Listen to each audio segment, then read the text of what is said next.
magnetize your minis, flight stands, custom kits, and all the hobby supplies you'll need from themagnetbaron.com.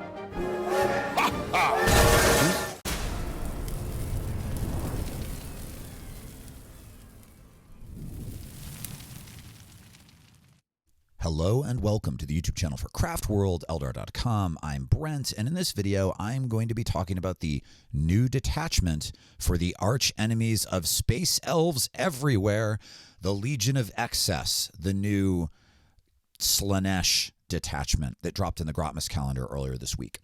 So if you don't obsessively check the Warhammer community site or follow new 40K content on social media obsessively, you might not know that in the month of December, GW drops daily 40K content, including a detachment for each, I think, of the existing factions over the course of the month. And a couple of days ago, they dropped one for each of the Chaos Gods. And I'm actually very excited about this for two reasons. The first is that there is no more thematic matchup for an Eldar player than to play into a mono Slaanesh demon list. And if you don't know why it's thematic, please watch my video on Eldari lore from a couple weeks ago. But it's the most thematic. They're the biggest bad guys in the 40K universe from the Space Elf perspective. And it's just fun to play highly thematic games that tell a story. And up until now in 10th edition, Mono Slaanesh has been completely laughably unplayable.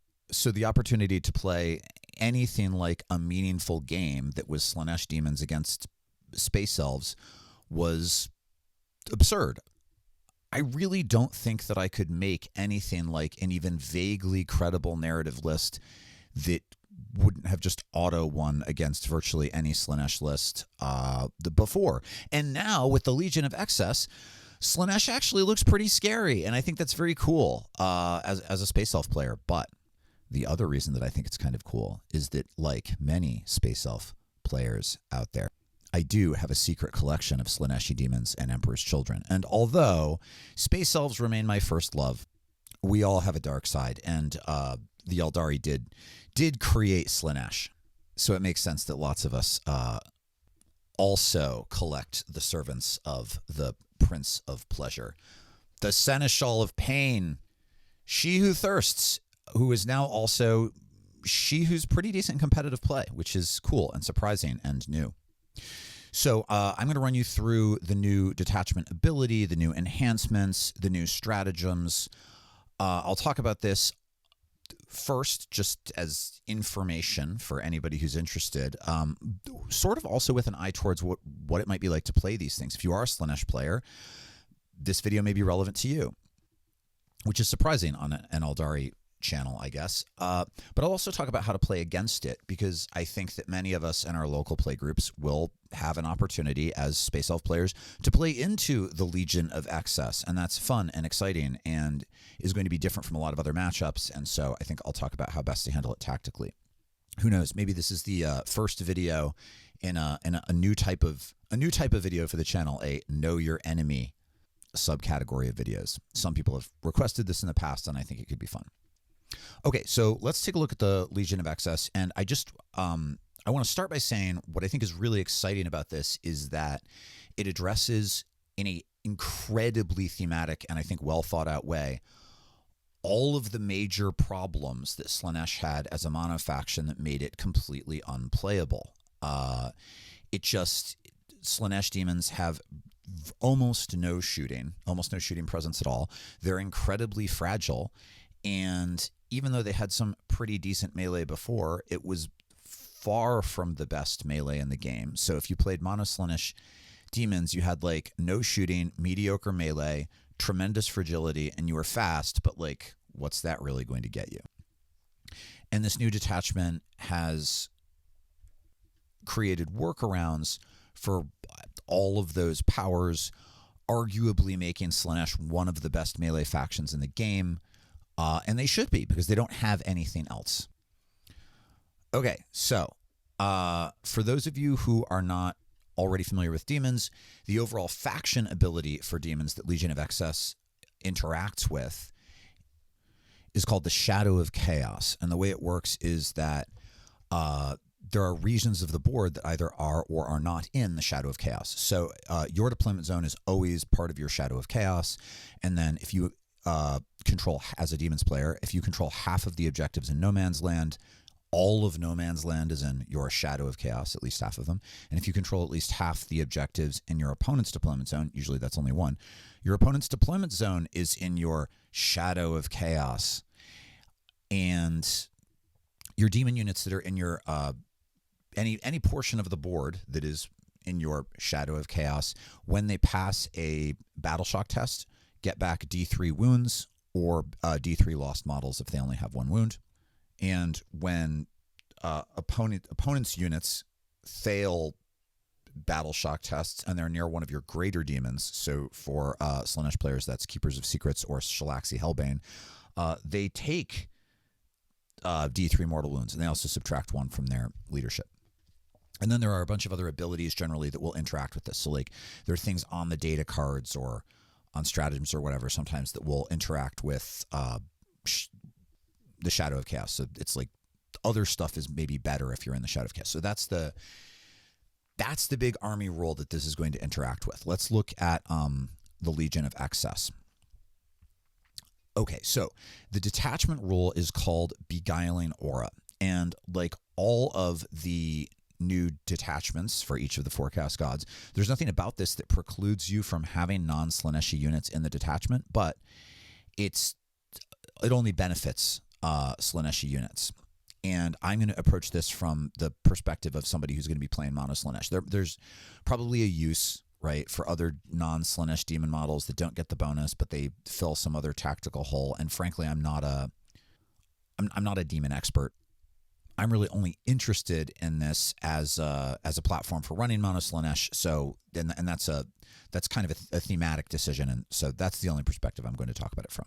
I'm sure there's somebody else out there who's making this kind of content specifically for demons who can talk about why you might really want Be'lakor or something. I don't know. Okay. So there are 2 abilities that you get from the Legion of Excess. One is the Beguiling Aura. So this is Legion's Demonica Slaanesh units from your army are eligible to declare a charge in a turn in which they fell back, which is cool. It's good. This is an exclusive, almost exclusively melee army detachment. So not getting bogged down in melee with something you can't kill is very important. Historically, Slaanesh armies have really struggled into tanks and monsters. And so theoretically, this is a way to play around that. It's good. But then the second one is the one that's just really crazy pants good. It's called Seductive Gambit. Get ready for this. Autarchs everywhere. This is terrifying.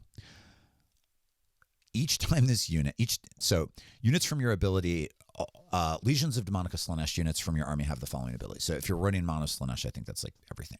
Seductive Gambit. Each time this unit ends a charge move, you can declare it will perform a Seductive Gambit. If you do, until the end of the turn, this unit does not have the Fight's First ability, if it did, but instead, each time a model in this unit makes an attack, you can reroll the hit roll, and you can reroll the wound roll. Understand what this means. This is not reroll 1 hit roll and 1 wound roll Eldari style with a Warhost. This is reroll all of your hit dice and all of your wound dice when you charge. Suddenly, the disappointing damage output of Slaaneshi demons in melee that made them completely out of the question unplayable before as a mono faction, they're all so much better. You're re-rolling all of the hit dice and all of the wound dice. They really struggled into hard targets before. I mentioned the tanks and monsters thing. Like there's just nothing in the list that was strong enough to deal with tanks and the Avatar of Cain, and even Keepers of Secrets like sucked at it. But the ability to re-roll all of your dice, if you were wounding something on a 5, well, if you're wounding on a 5 but you get to re-roll the die, and you've got a ton of attacks, and Slaanesh demons generally do, suddenly it's not a problem. Here's the other thing. A lot of Slaanesh demons have devastating wounds on their regular melee weapons, like demonettes, 10 demonettes, a squad of 10 demonettes puts out 30 attacks. Now they're going to reroll all their hit rolls, and they're going to reroll all of their wound rolls, and all of those wound rolls are devastating. against really hard targets that they would only have wounded on 6s anyway. But all of the wounds that they put out are just going to go straight through the armor. Against really hard targets, suddenly, 10 demonettes, they're 100 points. Suddenly they can actually do some damage to something that's T9, T10, T12, T16. It wouldn't matter. That's amazing. And one thing that Slaanesh did already have going for it is that they are quick, right? So demonettes move 9, and they all have deep strike if they need it. And they can all have a free instrument of chaos that gives them +1 to their charge move. So they're moving 9 and then charging 2d6 +1, and they're potentially deep striking. Their melee weapons are hitting on 3s. They're strength 4. They've got -1 AP if they need it, but then devastating wounds, and you're rerolling all those wound rolls. So if you just do the math, even with no other enhancements or buffs, and there are other ways to buff them, even this like basic battle line unit is going to hit 27 times. And to get something that's like T12 with a 2-up save and a 4-up invuln, with all those rerolls, they're then going to push through 7 wounds. That's a lot for like a somewhat disposable battle line unit. Or something like Fiends of Slaanesh, Slaaneshi Fiends. They're like the mid-size monsters. They come default 3 in a squad. They're only 105 points, so basically the same cost as demonettes. They move 12, charge the normal 2d6, but then that unit puts out 15 attacks, hitting on 3s but rerolling all of their misses if they charge. Strength 5 -2 flat 2, again with devastating wounds. And with that volume of rerolls, anything that's less than T10, right, that they're wounding on 5s, but then half of their wounds are devastating, they're really gonna mess it up. A 105 point unit of Fiends is definitely gonna put down Space Marines no problem, and should be able to push through a bunch of damage on something like an Aldari Grav tank. So it's just a complete game changer for how Slaaneshi demons play on the table. You don't want to be in combat with them. They're super quick, and if you are in combat with them, you want to have been the one to charge, because remember, they only get all those rerolls if they charge. So there are a couple ways to play into this, and one of them is to try to catch them flat-footed, which I'll talk about a little bit later. So it's not like there's some people online who are saying that Legion of Excess is broken. Enjoy it now, kids, because it's going to be nerfed in no time. I really don't think it is. Well, I don't know. It maybe if it interacts with other demon units that aren't really on my radar in crazy ways, simply because they fill holes in the list. But I kind of don't think so. I think the total lack of shooting and the fact that this, as good as it is going to be a very kind of one-dimensional build, is going to make it okay. It's just you have to be very smart about how you play into it. Keepers of Secrets, which previously really just they're 290 points, and I think they've even come down to that from whatever they started at. I might be wrong about that, but they have no shooting to speak of, really. They've got a reasonable like anti-Space Marine profile, but they don't have like heavy target elimination shooting. They've got like this Witchfire ability that only ever does 1 damage and can do some devastating wounds. They can put out like 9 attacks with that if they make it hazardous, and they've got a living whip that has 6 attacks that are like okay into 2 wound heavy infantry. But you'd think that they would be real monsters in melee, but the highest damage profile they have is 3, and they don't have anything above like strength 8. They're just not. They against it, you charge a Space Marine Dreadnought with 1 and it gets torn apart. But not anymore. Not with reroll every wound roll. It's so good. It's so good. Okay, let's take a look at the enhancements. I will say the really cool stuff is the stratagems, but let's take a look at the enhancements. Some of these are pretty good.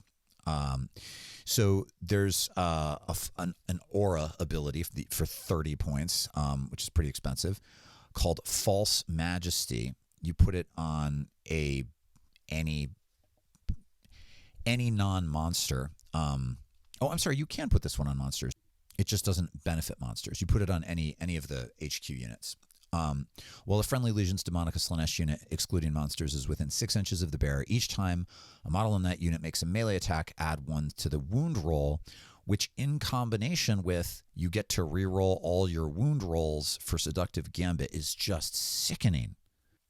Like if you give that to an HQ leading a unit of demonettes, suddenly those piddly 100-point demonettes are really freaking terrifying if they're wounding like anything on a 5-up and they're still doing their devs on 6s. 30 points is expensive, but could really be worth it. Also, the fact that it's an aura ability, so it's not like just the unit that the HQ is leading, and you don't have to give it to something that is a unit leader. It's just kind of like obvious. Okay. The second one is called the Dreaming Crown. This is also an aura ability. While a friendly Slaanesh unit, I'm going to stop saying Legion Demonica Slaanesh unit. I'm just going to say Slaanesh unit, and we'll know that it doesn't apply to like Emperor's Children. While a Slaanesh unit, excluding monsters, is within 6 inches of the bearer, each time a model in that unit makes a melee attack, add 1 to the hit roll. So it's the same thing, but for hitting. I'm more excited about the wound roll one. I think that has better math for the points. The Avatar of Perfection is 15 points. Legions of Demonica Slaanesh monster model only. At the start of each fight phase, if there are no friendly units within 6 inches of the bearer, you can reroll advance rolls made for the bearer, reroll charge rolls made for the bearer, ignore any and all modifiers to its move characteristic, and to any advance and or charge rolls made for the bearer. Could be really good on a Demon Prince. Could definitely be good on a Keeper of Secrets.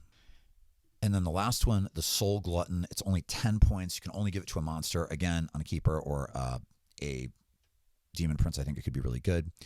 At the end of the fight phase, if one or more enemy models were destroyed this phase as a result of one or more of the bearer's attacks, you regain D3 lost wounds. And that has nice synergy with the Shadow of the Warp healing ability. When you pass a battle shock test, you could theoretically be getting like 2d3 wounds back, which is really good and addresses some of the durability issues that Slaanesh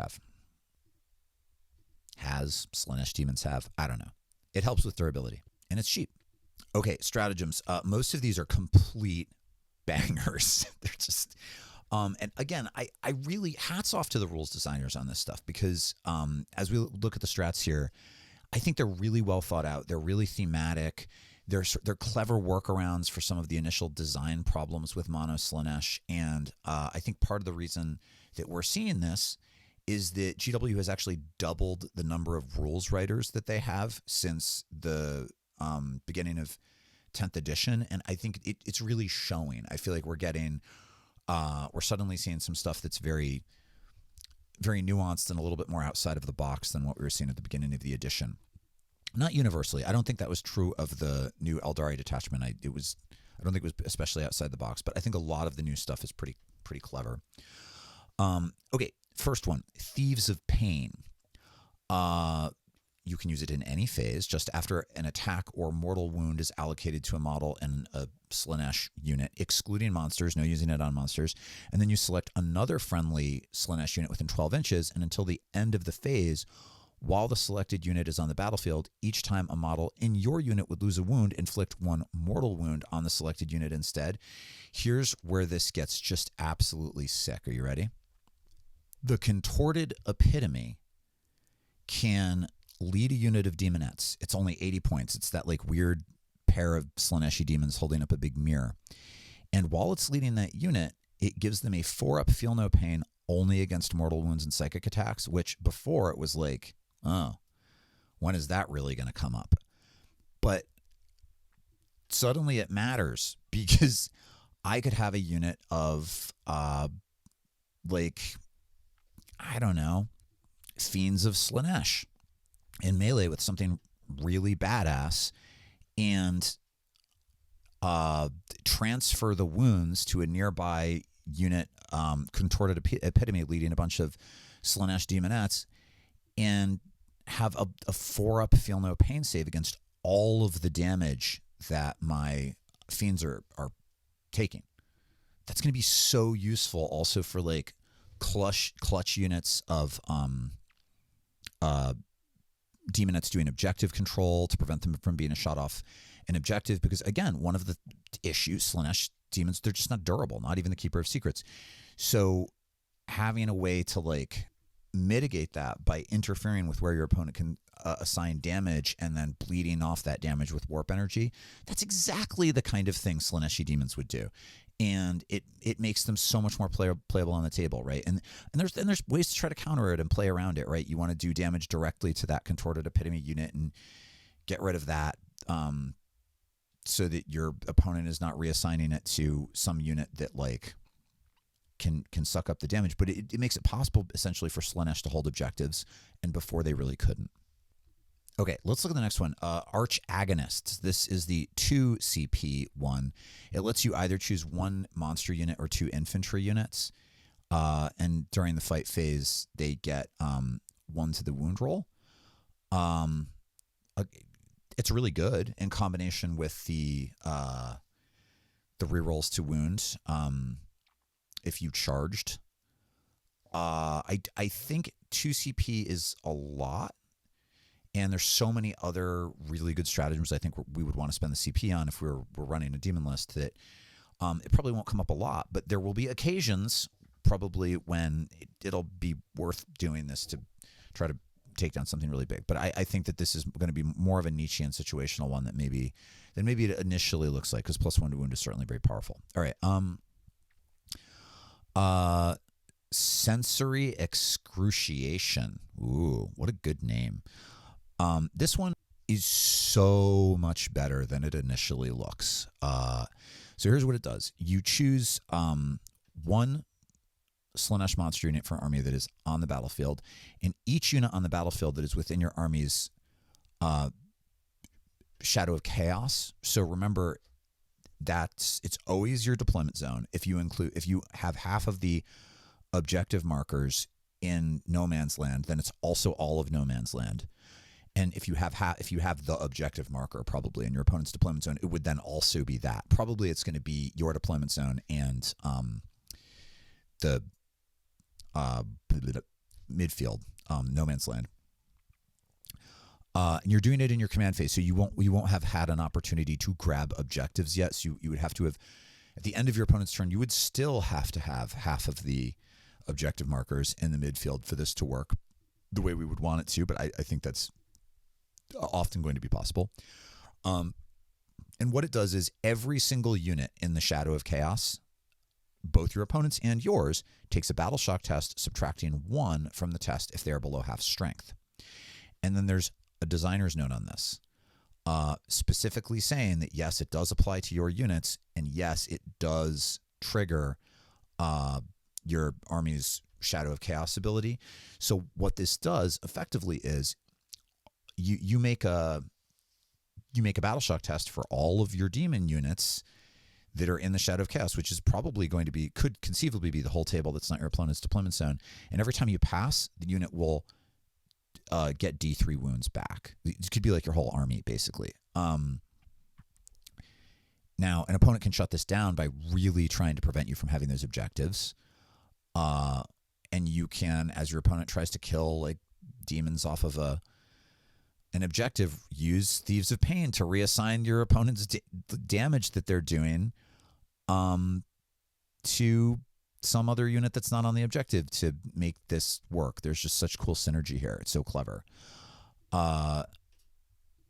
It does wounds to your opponent's units, and it is going to help your units heal. Now, a lot of your units have a leadership value of 7, but a lot of them also have demonic icons that give them +1. So like Seekers and Demonettes effectively have a 6, and so you've got a better 50% chance of like healing all over the field. Now, smart players, smart opponents are going to do what we do against any army that can regenerate, and they're going to focus on killing units off the board to prevent us from taking crazy advantage of this.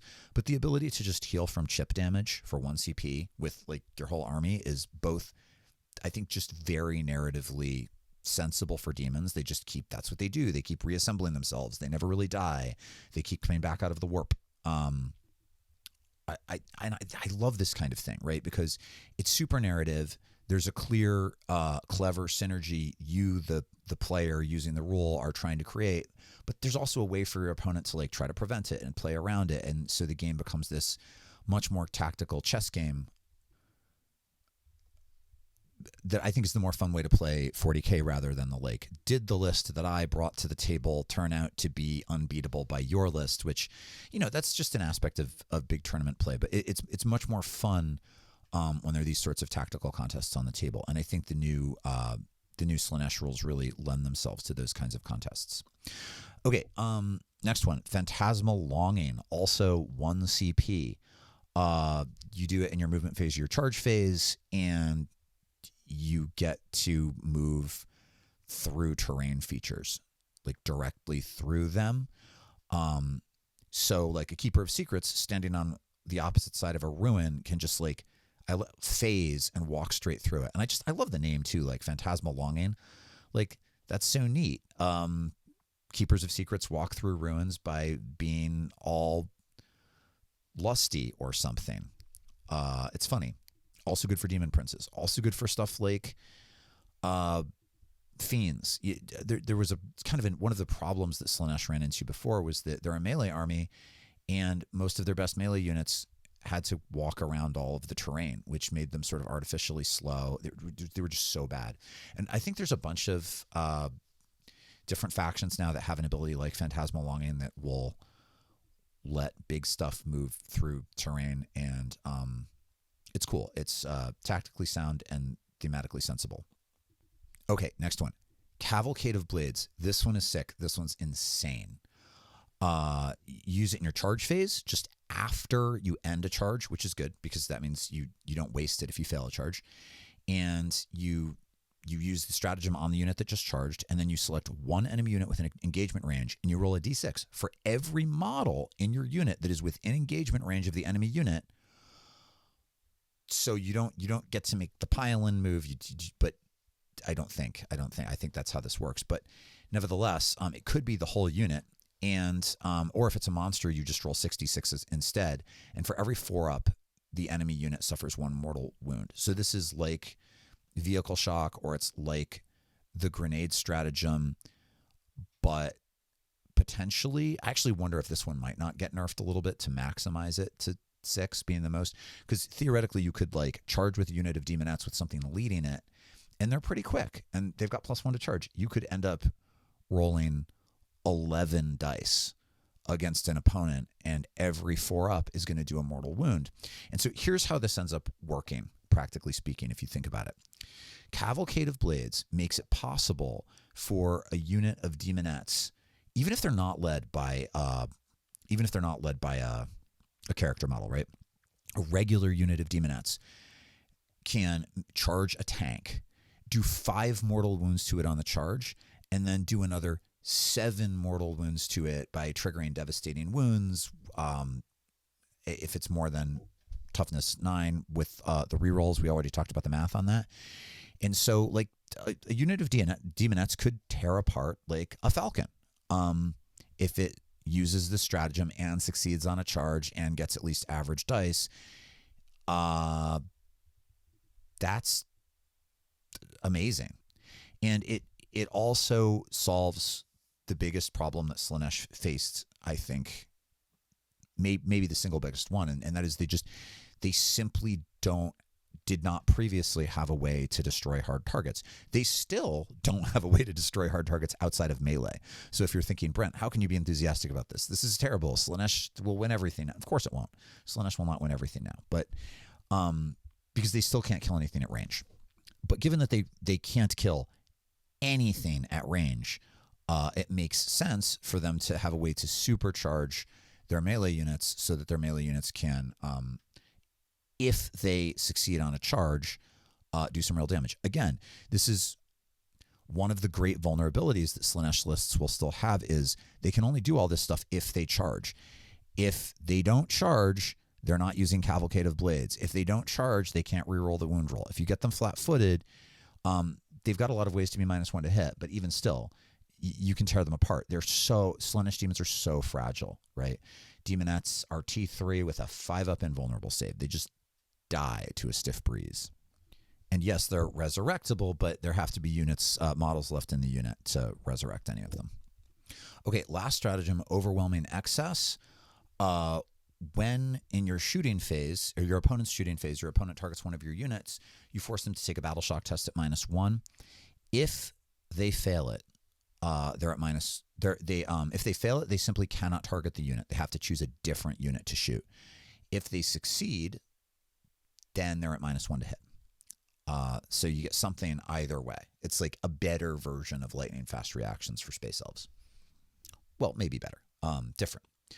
Again, this is really cool. It's going to help it's going to help with the objective problem because, again, Slaanesh demons, super fragile. So previously they just couldn't control objectives. So if you're a Slaanesh player and you have one objective where you are redirecting some of your opponent's best shooting onto like a contorted epitome who can just suck it up and not take the damage, then on some other objective you could use overwhelming excess to be like, no, your unit that has the best loadout to deal with my 10 demonettes or whatever simply can't shoot them, or your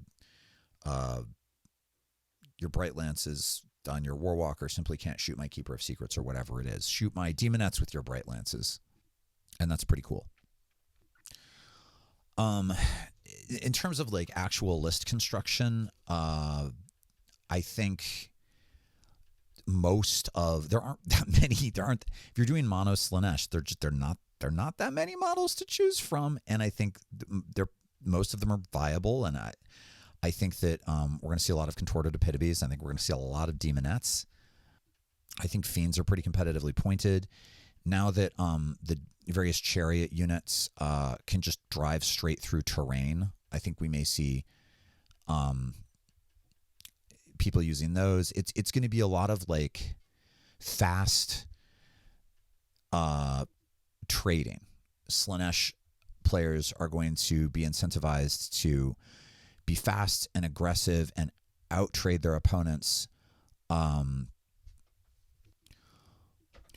while relying on damage redirection and a Mask of Slaanesh with Lone Operative. It's a really cheap HQ model that can have Lone Op for objective control in the early part of the game, and keeping opponents on their back foot will also help with that. And then probably, I don't think there are going to be a lot of demons left on the table at the end, but your opponent will theoretically have even less. And in that sense, they'll play a little bit like Drakari, which also kind of like thematically makes sense, right? Because the Drakari are the closest to the Slaaneshi creating Eldari rockstar lifestyle that's responsible for the Prince of Pleasure in the first place.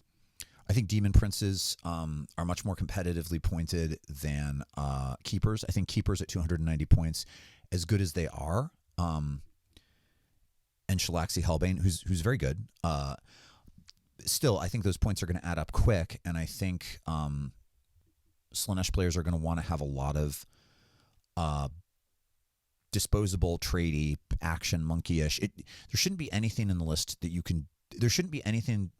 If you're building a Slaanesh demon list, I think you want to set it up so that there's nothing that your opponent can kill at range that's just going to cripple you. It's like everything is replaceable in some sense. Okay, so let's talk about playing into this as a Space Elf player. Some of you have been starting to sweat and get annoyed that I've had an Eldar channel for like 3 years, and it turns out this whole time I was like a secret agent of the Prince of Pleasure with all of this Slaanesh enthusiasm. No, Space Elves still have my heart. I'm excited. I will run demons at some point, but what I'm most excited about is playing into this. I think it's going to be really fun to play against, and I think that the way to do that is going to be with robust mobility and screening. So the way you're going to beat a Legion of Excess player is going to be to prevent them from controlling the midfield by having some cheapo units that either make scout moves or can infiltrate. Honestly, you're going to probably want both. I kind of feel like over the course of the edition, the stock on Shroud Runners has just gone up and up. Having a couple of units of Shroud Runners having stuff like rangers that are super cheap, and also stuff that has fights first, right? So like if Slaanesh units charge, in order to get the reroll to hit and the reroll to wound, they can't also make use of any kind of fights first mechanic. So this is a rare circumstance in which something like Banshees could actually be really good. Banshees are also cheap.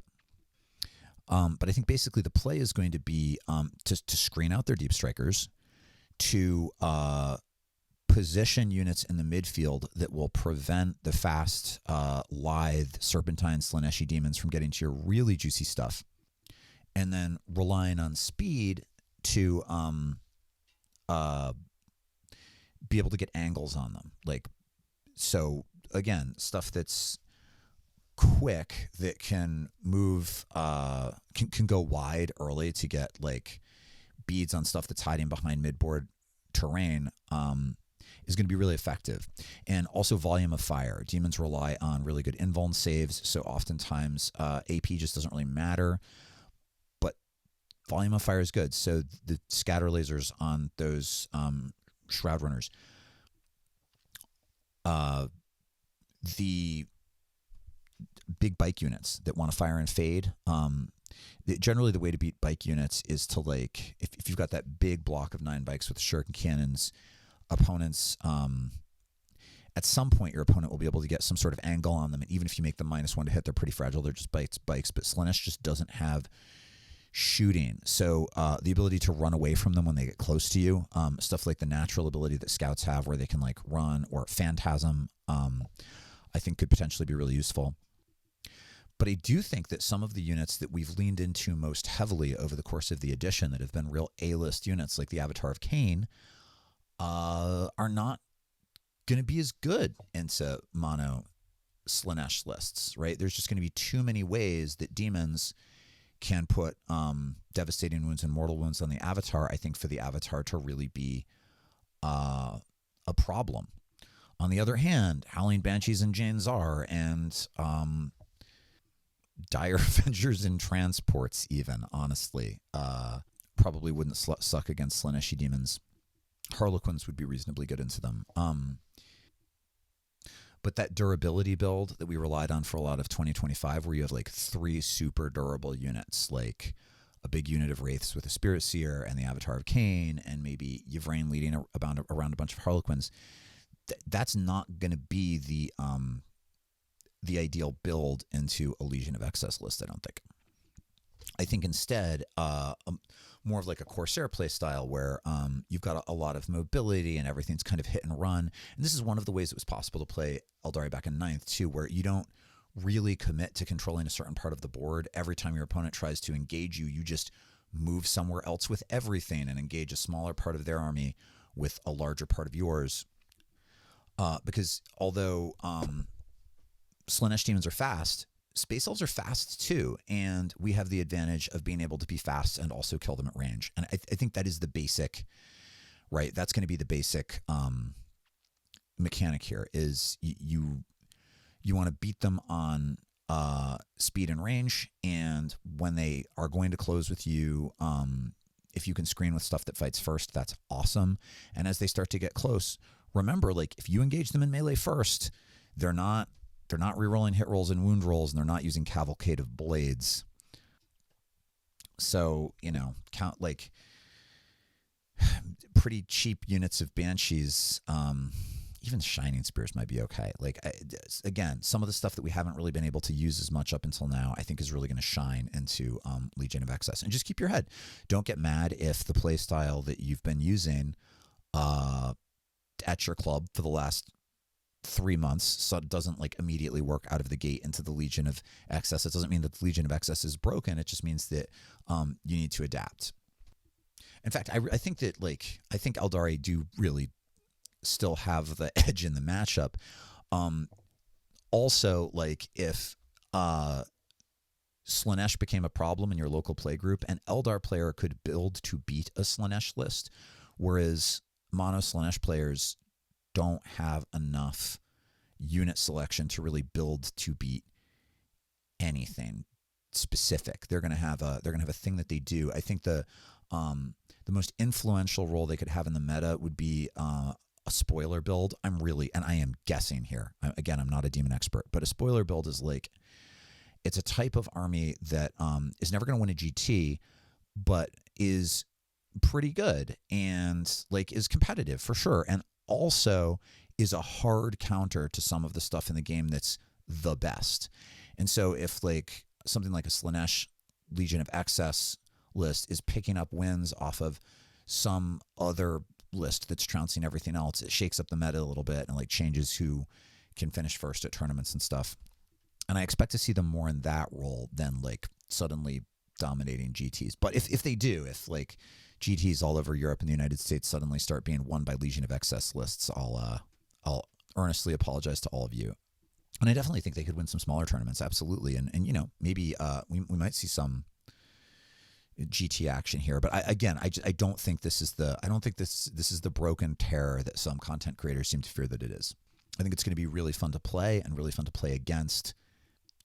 And I think everything that it does can be countered by most other factions with tactics and list building, and then it comes down to who's pulling off the thing better, and to some degree the dice, and that's 40K. Oh, just one other thing before I sign off. In case some of you were typing angry comments about how Phantasmal longing isn't as good as it seems because they're already like demon princes with wings and various other things can fly. Because of the way movement works in 10th edition with flying, where you have to measure onto the top of the piece of terrain and then down, it's still like a big advantage to be able to walk through a building. I just want to throw that out there. Okay, so that's what I've got. If you have your own ideas about the Legion of Excess or your own plans as an Autarch or Farseer for how you're going to play into this, please leave those thoughts in the comments below. If you are a demon player who's visiting the channel to see what Space Elves are saying about your new build, feel free to say something enigmatic and serpentine and perhaps somewhat taunting in the comments below. And I hope to be back again soon with something new. Thanks so much. Take care and best of luck in your next showdown with the Prince of Pleasure.